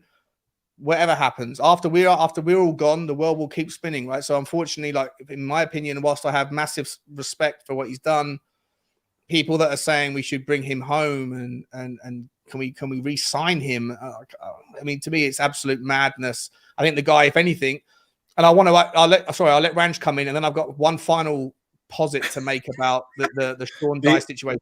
Sorry, Ranj. Sorry, mate. Sorry, buddy. That's all right. Look. Rick C in the chat, mate. I think you need to just calm down with your views. People could, I don't agree with what you're saying. Talking about people being nice. If someone, you guys know I've got 3 kids. I don't care if my 3 kids come to me and say, Dad, I want to be this, I want to be that, whatever, as long as they're happy. And it's not about what it's not. I think just reading those views from Rick C. Sorry, mate. I think you must be living in the 60s. We're not in the 60s anymore. But look, it is difficult, Sean, and I think it's a completely, it is an emotive subject. And I've even forgotten the question because I was just so angry with what. What did you ask me? I'll summarize it. Ever since we started talking about it, I don't think anyone's sworn on this show tonight, but I've been demonetized by YouTube for maybe mentioning, I don't know, the word sexual abuse or something. I don't know what's happened, but the question was really just around, where is the line? Like, do we? Well, here's what I'll say to you, mate. I'll let you go first on this one, Ranj, right? And again, I do appreciate everyone in the comments. I haven't seen what Rick said. I hope, Rick, please be respectful, right? We're trying to have a good grown-up conversation here. Two questions I'd say is, one is, like, I mentioned Sol Campbell as an example. I'd also go as far as to say, what about Daniel Levy? Like, a lot of people hate Daniel Levy. They call him all the names under the sun, parasite, all these things. What happens if this guy, if he suddenly brings out an interview and says, you know what, I had some trauma that happened to me at some point. Does that justify, or does it not? Like, where do we draw the line? Is it only acceptable now to change your tune on Dele Alli because everyone loves Dele Alli, but would Daniel Levy receive the same kind of the same sympathetic noise? I'm not entirely convinced it would from the people that are on Twitter right now, virtue signaling. I find that a concern. I would also say, and here's my question to you, mate, is out of all of this, what we have seen is a massive wave of support for Dele Alli. If you are Sean Dyche, the Everton manager, who was called out specifically in the interview, Everton were very supportive. Dele Alli said that Everton have done absolutely everything for him. Dele Alli says he wants to get his career back on track. He goes into training this week or whatever with Everton, right? Let's say that out of all this, Dele Alli saying, yeah, I'm ready to go, I want to get back to the level, and it all reads very well and sounds very well, but the guy's still dealing with an addiction. He's still dealing with the consequences, and I promise you that 6 weeks in rehab doesn't fix. Benzodiazepam is the most addictive substance, right? You can die from withdrawal from benzos, right? Like, it's far more addictive than heroin or crack or any of those things, right? So, like, to say that's a problem solved because he's had an interview is silly. If he goes into training and Sean Dyche runs his eye over him and says, you're not ready, you're not quite there, what is Sean Dyche in a very difficult position? Because if Sean Dyche turns around and says, sorry, mate, I can't give you a squad spot, you're not there yet, bro, you should really take a year off and go and get yourself straight. Does Everton look like someone who's throwing a struggling guy under the bus? Yeah, I mean, potentially. I think what you've got there is you've got not just, I think what we saw with, we haven't seen obviously a lot of Dyche at Everton, but we saw him, obviously get that team that looked like they were dead and buried to come together, and what and what he achieved with Burnley and kind of overachieved with Burnley, because look, when I was a kid watching football, they were playing in the same league as Wycombe Wanderers that are just, like half a mile that way. It's difficult. I think they've shown him the support. I don't think that they're going to. I don't think they're just going to throw him to the wolves. I think actually by having that conversation.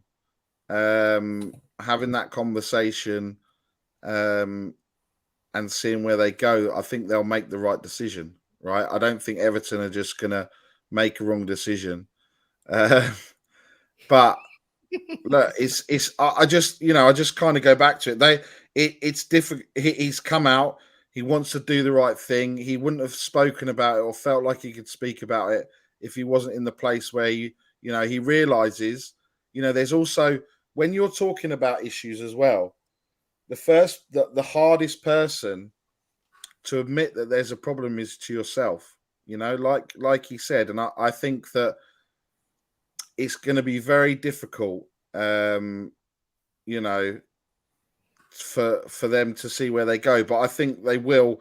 I can't see them all of a sudden, throw him to the wolves, send him out on loan to somewhere in the middle of nowhere where he hasn't got a support network around him. I think that Sean Dyche and Everton, look, they know they've got a player there. Tricky though, right? It's a tricky one for him. You know that whatever he does is going to have a reaction. So go on, Dave. Jump in. Go on, Dave. Look, let's be honest. We're going to pretend Tottenham didn't know them issues were going on in the background. Of course they did. He spoke about Dyer and everybody else sort of knowing about it. You're going to think Everton didn't know about them issues. They still fucked them off out of the club. Look, it's okay to say to someone you're not good enough, or right now you're just not at that level, but we'll put all the support network in place for you to be able to help you. It's okay to say that. At the end of the day, if the guy's not at that level anymore, you can't expect the club just to carry that wage. But what you can do is you can still put all the support networks in place for that guy to be able to help him. We've all been told in some time at life we're not good enough at something. We've all had to have that hard sort of thing. And at the end of the day, as long as it's okay to say, look, it's not working out, and we'll put a lot of support in place. That's what should happen if he's not at that level anymore. Yeah, I just think it's going to be a tricky one. Like the outreach, the wave of love. Sean Dyche is now in a ridiculously tough decision where he has to make a decision on what's best for him, what's best for the team, versus what. I'm not saying that it will necessarily go that way. Maybe Dele Alli can, be the phoenix from the ashes and rise up, right? But if he can't, then if Everton do decide to send him out on loan or to whatever, make a tough decision, there's going to be that wave of like hate from people that can't see the balance in the mindset. It's a difficult situation.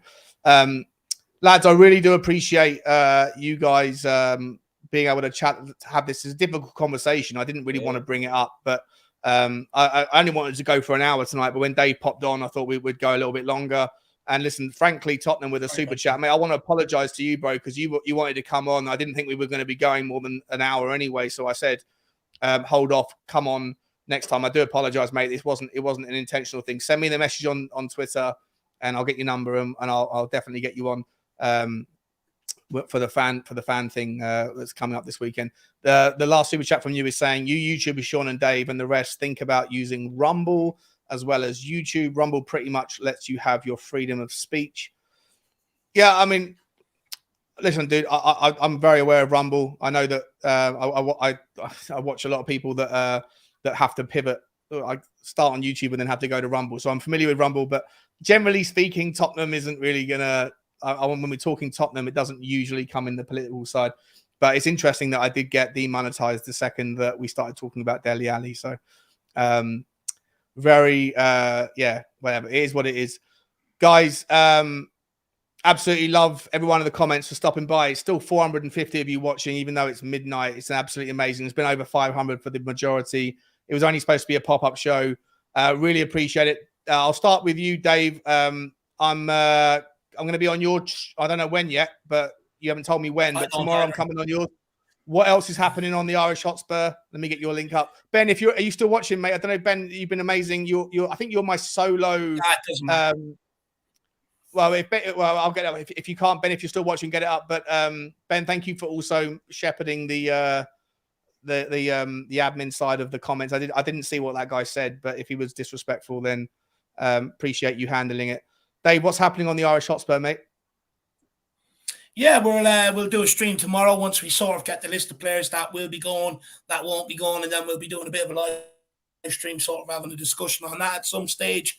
So that's what's coming up tomorrow. I won't tell anyone what's coming up Saturday, Sunday, Monday, Tuesday because they don't care. There you go, guys. Smash that. Listen, just hit the link there and you get taken away, but you just hit the subscribe if you haven't already. Dave, thanks for jumping on, mate. Love you, mate. Always love your real and true opinions. And obviously you took a bit of a stance on the Dele Alli thing. I share your stance on Dele Alli, mate, but obviously it's delicate right now. A lot of people won't tolerate any kind of balance on it. So, you know, you have to be careful, but I love it. Look, it may come across sort of harsh. I just live in reality. It's the world we live in. 100%. I don't make that world up. 100%, mate. I completely agree. Completely agree. Also, Ben's put up the link for Wild Stag Media. If you enjoy Adam's stuff, and listen, I love Adam to pieces, but he's not a YouTuber for Tottenham. But he'd love your support for his company. He's a filmmaker. If you want to fancy following his story over there, then please hit the link there and go and subscribe. And last but by no means least, my man Ranj Postecoglou, the guy that can have a secondary career, a side gig, a side splash, whatever that word is, a side bet on being Ange Postecoglou's doppelganger. Ranj, what's happening on Shelfside Spurs? When are you getting back to business? We are late night drunks and shows. Yeah, we're not doing any more. Well, I'm not going to say we're not going to do any late night drunken shows because we can. Look, we've had the summer off. It's been a kind of good break. You know, look, big up to everyone that by no means trying to compare what everyone does, but you know, we put our views out, we put our faces out.